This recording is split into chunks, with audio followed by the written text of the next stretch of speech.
Bonjour les enfants, c'est papa. Oui, c'est papa l'écrivain. Maintenant, c'est l'écrivain, les enfants.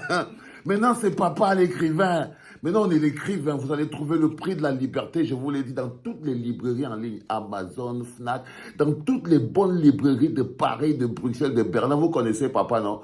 Quand son livre sort, c'est pas au livre qu'on vend dans le sac, là, non. Quand tu sens tu sens l'odeur du papier. Tu sais, toi-même tu sais. Je veux toujours poser les liens et faites de ça un best-seller, les gars. Faites de ça un best-seller. Mais ce n'est pas le plus important ce matin. Le plus important, après que je vous ai dit bonjour les enfants, c'est papa, l'écrivain, mon mur est un asile psychiatrique à ciel ouvert et ma salle d'attente est toujours bondée. Le premier message que je vous envoie, c'est celui de Jean-Michel Nietzsche, de l'APC. Partage et tu viens te réveiller le matin. C'est l'APC. Le message que Jean-Michel Nietzsche dit, c'est qu'on ne mélange pas les torchons et les serviettes. Et il ne joue pas à la roublardise. Il n'aime pas les roublards. Jean-Michel Nietzsche envoie un message qu'on peut dire que ça veut dire l'APC n'aime pas la roublardise, ni les roublards. S'il y a des gens qui sont entrés en politique parce qu'ils n'ont pas le travail et qui pensent qu'ils sont à quelques heures de trouver un emploi, la politique, c'est pas le Fonds national de l'emploi, c'est un endroit de résistance. Et nous, on résiste en lutte depuis plus de 20 ans. On peut encore résister 20 ans. On n'a pas besoin de faire un compromis. La vie politique ne s'arrête pas en 2025, mais la lutte politique, elle est continue. Il faut faire très attention. Ceux qui veulent se faire harakiri, c'est leur problème. Jean-Michel Nietzsche écrit donc, c'est un communiqué de l'Alliance politique pour le changement, c'est l'APC. Et de son candidat déclaré à l'élection présidentielle, donc Maurice Kamto. Les deux, envoyez ceci. L'Alliance politique pour le changement, APC, et son candidat, le professeur Maurice Kamto, tiennent à porter à la connaissance de l'opinion publique nationale et internationale qu'aucune personne, structure ou encore aucun groupe n'a été mandaté par l'APC ou son candidat pour engager des discussions ou négociations en leur nom, dans le cadre d'une éventuelle désignation d'un candidat consensuel. Depuis la publication du premier communiqué du président du Manidem, des initiatives individuelles, souvent relayées dans l'espace public, laissent accroire une implication ou non, ou un soutien tacite de l'APC et de son candidat. Par courtoisie républicaine et dans un esprit de responsabilité politique, l'APC et son candidat se sont retenus jusqu'à présent de toute réaction publique afin d'éviter la confusion ou toute polémique inutile dans le contexte particulier actuel. Cependant, face à la persistance de ces manœuvres dolosives, à la multiplication de démarches non concertées et à la persistance de déclarations pouvant induire l'opinion publique en erreur, il devient nécessaire de rappeler que l'APC et son candidat ne sauraient être tenus pour partie prenante à des négociations ou à des arrangements auxquels ils n'ont ni participé ni consenti. L'APC et son candidat tiennent à réaffirmer leur attachement aux principes démocratiques et aux démarches inclusives, transparentes et respectueuses de l'intérêt général. Il demeure attentif à l'évolution de la scène politique nationale et se réserve le droit de s'exprimer à temps utile. Il s'est fait à Yaoundé, c'était hier le 10 septembre, c'est signé honorable Jean-Michel Nietzsche, le coordonnateur de l'APC.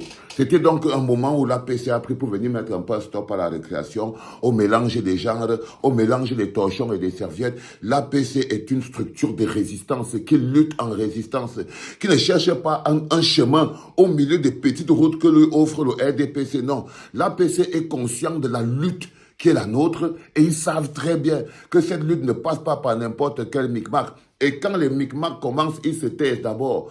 Quand les micmacs continuent, ils doivent arrêter. Celui qui va aller mélanger les morpions et les poux avec Njokam Tchameni, on lui souhaite bon voyage.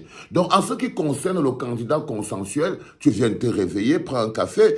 En ce qui concerne le candidat consensuel, cher ami, l'APC n'est concerné en rien. Mais revenons sur cette histoire de candidat consensuel. Tu as pris le café, frère? Revenons sur cette histoire de candidat consensuel, les enfants. En temps normal, il y a eu l'élection en 2018. Il y a eu une élection en 2018. Il y a eu le deuxième, selon les chiffres frauduleux, c'est-à-dire qu'il y a eu le deuxième, Maurice Kamto. Il y a eu le troisième, Nkwanya, Cabra Libi. Il y a eu Joshua aussi, Bébé Joufflu. Bon, on peut d'abord s'arrêter là. Il y a même l'espoir Matomba, il était loin là-bas derrière et tout ça. Là. La première question que je me pose, C'est quand on veut faire un candidat consensuel. Nelson devrait d'abord s'appuyer sur ceux qui ont fait le score à la dernière élection. C'est eux les prioritaires. On dit candidat consensuel de l'opposition. Les pôles partis de l'opposition, c'est les Nkwagne, c'est les Josho-Oshi, si on parle de consensus. C'est Kouagne, Cabral Libi, c'est Josho-Oshi, c'est peut-être que Serge Espoir Matomba pour les gens qui étaient là la dernière fois.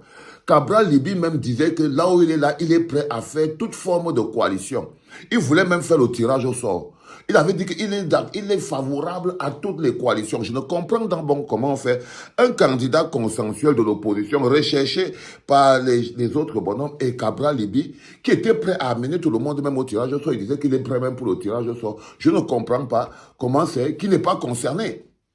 Pourquoi il n'est pas concerné? Le troisième n'est pas là. Le quatrième, Joshua aussi. Ça devait d'abord être les deux là.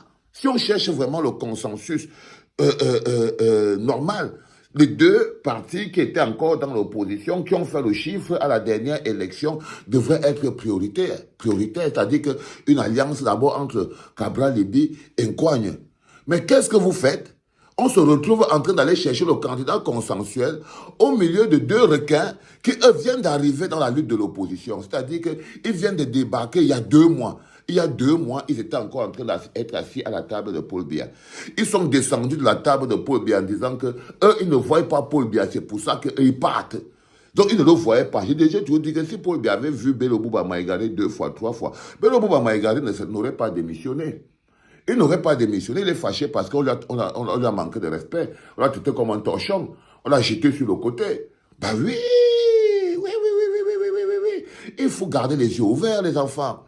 Il faut garder les yeux ouverts. Même Issa a dit ça. Et maintenant, vous perdez de vue la bagarre fratricide qui existe entre Bello Bouba Maïgari et Issa Chiroma Bakari.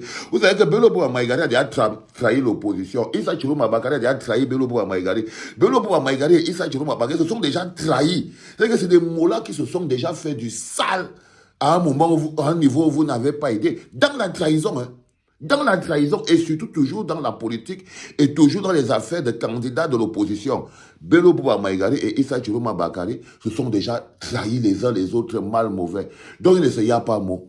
Donc il ne y a pas mot d'abord à la base parce qu'ils se soupçonnent tous les deux de roublardise. Quand Bello regarde Issa et Issa regarde Bello, il sait que non, il y a un problème de roublardise là-dedans. Il y a un problème de roublardise là-dedans. Donc on finit par se poser la question que comment nos peuples camerounais, hein, vous avez le 3e à l'élection présidentielle, Cabral Libi, vous avez le 4e, peut-être Joshua Oshi, vous avez les Espoir Matomba. Au lieu que ce soit entre eux d'abord qui trouvent le candidat consensuel, qui dit bien qu'on coigne. Je l'avais vu sur la télévision France-africaine, là. Une télévision ici en Europe, où il disait que non, il est quelqu'un qui est là pour la coalisation, la mutualisation. Il vous disait qu'on doit mutualiser et tout. Il était même prêt à coaliser avec n'importe qui. Il était même prêt à faire le tirage au sort. Il était même prêt à faire les primaires. Mais voici une petite coalition de candidats consensuels. Aucun opposant de l'élection présidentielle dernière n'est concerné. Est-ce que vous comprenez, les enfants? Est-ce que vous comprenez? Aucun candidat à l'élection présidentielle de la dernière n'est concerné par cette histoire de candidat consensuel. Ça ne le concerne pas. Aucun des anciens. Alors que c'est eux qui devraient avoir la priorité. Alors que c'est eux qui disaient qu'ils ont déjà lancé le candidat consensuel. Mais pour aller se mettre sur qui? Pour aller se mettre sur qui? Sur les deux messieurs qui, eux, viennent de sortir du gouvernement par frustration. Par des frustrations, par colère et par frustration, il y a déjà quelque chose qui ne fonctionne pas. Il y a quelque chose qui ne fonctionne pas. Les enfants, vous êtes abonnés à la clinique de papa. Vous ne pouvez pas être aussi Doumkov. Ce n'est pas possible. Ce n'est pas possible, les enfants. Ça veut dire qu'en fait, si je peux vous expliquer de manière claire, basique, chacun suit sa feuille de route. C'est parce que chacun suit sa feuille de route. Toutes les 12 apôtres, chacun ne suit que sa feuille de route. C'est-à-dire que personne ne fait ce que l'autre doit faire. On nous a donné Issa Chiroma et Bello Bouba Maïgari comme 2 leurs. Et je suis persuadé de ça, jusqu'à ce que j'arrive au contraire. Comme 2 leurs qui doivent venir nous embrouiller avec vos histoires d'opposants. Parce qu'on savait déjà que non, on avait déjà géré le problème de Nkwagne. Depuis, on avait géré... ils savaient que Nkwagne s'était foutu, Joshua s'était foutu, il s'appelle comment, Matomba s'était foutu. Ils savaient que tous ces Akere foutus, ils ne peuvent pas fonctionner avec ces gens. Ils savaient que le peuple a déjà vomi cela. Ils vous ont envoyé les 2 distractions-là pour vous forcer à dire autre chose que non à cette élection. Pour vous forcer à dire autre chose que non à cette élection. Chacun joue sa partition. De tous les 11 candidats, là, chacun joue essentiellement son rôle. Chacun joue essentiellement son rôle, les enfants. C'est ça qui est la vérité. Chacun joue essentiellement son rôle. C'est-à-dire que les Nkwagne, les Oshi, les Matomba, les Akere, les Brou, pourquoi eux-mêmes ne mutualisent pas entre eux? Ils sont là chacun à 0% ici, demi pour cent ici. Quand ils se calculent eux-mêmes l'heure, ils savent très bien qu'ils doivent mutualiser. Mais quand ils mutualisent même tous leurs chiffres qu'ils ont eu la dernière fois, ils savent que c'est des problèmes. C'est pour ça qu'ils ont été choisis. Peuple camerounais, tu ne laisseras pas un parti politique corrompu, avec des hommes politiques faibles, corruptibles, essayer de faire le travail qu'un peuple doit faire. C'est ton travail, la libération du peuple camerounais. C'est pas le travail d'un parti politique, peuple camerounais. C'est pour ça que nous restons fidèles à notre notion de résistance, parce qu'on a compris que la lutte continue. Que la lutte continue. Ceux qui pensaient qu'on est arrivé à la fin de la lutte en 2025 se trompent. Et vous devez être obligés d'accepter ça. Vous devez être obligés d'accepter ça. C'est pour ça qu'on a écrit le prix de la liberté. On a écrit le prix de la liberté pour savoir que c'est la lutte permanente. Le prix de la liberté que vous voyez ici, c'est pour vous expliquer que c'est de la lutte permanente. Le bonheur collectif est une lutte permanente. Le peuple camerounais est entré en résistance depuis et il y est toujours. Il y en a qui ont essayé de vous faire croire que la résistance on pourrait s'en sortir en 2025. Oui, eux-mêmes ils ont vu qu'en 2025, on avait la clé. On avait la clé institutionnelle, Maurice Kamto. Ils ont cassé la clé en cassant la porte. Donc, maintenant, le peuple a le choix dans sa réaction. Soit il affronte en disant non, on ne peut pas continuer, non, vous ne pouvez pas nous écarter, ça veut dire qu'il n'y a plus d'élection, on combat cette élection, on la stoppe, on l'empêche d'avoir lieu. On l'empêche d'avoir lieu. On lui vide, on la vide. On la vide. Imaginez-vous seulement que les 11 apôtres là décident que non, le Conseil constitutionnel est compromis, il est quand même compromis, toutes les préfectures sont compromis, et ils ne participent plus à cette élection. Ils ont cassé la machine. Le jour où la Ngongo tombe, il suffit seulement que les 11 là disent que non, elle est quand même compromis et la Cour constitutionnelle est compromis pour que Elekam tombe, pour que la Cour tombe et pour que Paul Biya et tous ses amis s'effondrent. Mais ils ne peuvent pas, parce qu'ils ont été choisis pour venir jouer ce rôle. Pour venir jouer ce rôle, chacun joue sa partition. Les autres sont là-bas et vous avez Issa Tchérou Maïbelo Boamaïgare qui vous offre, je ne sais même pas si c'est une porte de sortie ou la porte vers le trou, qui vous offre l'enterrement, parce que c'est l'enterrement du peuple là-bas que vous êtes en train de faire. Et il est important que vous le compreniez, les enfants, et que vous le sachiez. C'était très important. C'était le tout premier podcast en direct de la clinique. Les enfants, n'oubliez pas, je vous l'ai dit, je vous mets les liens. Il y a les liens en bas. Faites de ce truc un best-seller. Mais faites-moi gagner toutes mes luttes que j'ai avec les gens. Parce que j'ai des luttes personnelles avec les gens pour les histoires des livres ici. Donc, à partir d'aujourd'hui, que chacun reçoit son livre, je veux la photo. Je veux la photo. On balance ici parce que c'est pas du pain, c'est de l'intellectuel. C'est pour la tête et tout. C'est donc pas tout le monde qui va l'avoir. J'espère seulement que je vais avoir à partir de la journée d'aujourd'hui beaucoup de gens qui me font des photos qu'ils ont déjà acheté le prix de la liberté, les enfants. C'est le plus important. Dans toutes les librairies en ligne, Amazon, tu vas trouver Fnac, tu vas trouver. Et tout le mois, si vous ferez mieux d'acheter chacun son livre parce que je vais organiser des séances de dédicaces à partir de la fin du mois de septembre. Donc, on va faire une grosse séance de dédicace à Fnac, là, Paris, à la Fnac de Paris, puis à la Fnac de Bruxelles. On va trouver encore d'autres endroits pour pouvoir faire de grosses séances de dédicaces. Donc, vous qui êtes à Paris, achetez vos livres, stockez-les, parce que bientôt on va organiser la première présentation, première fête, première journée dédicace. Comme tous les écrivains, bon, on me dit, comme tous les écrivains. C'était papa, les enfants.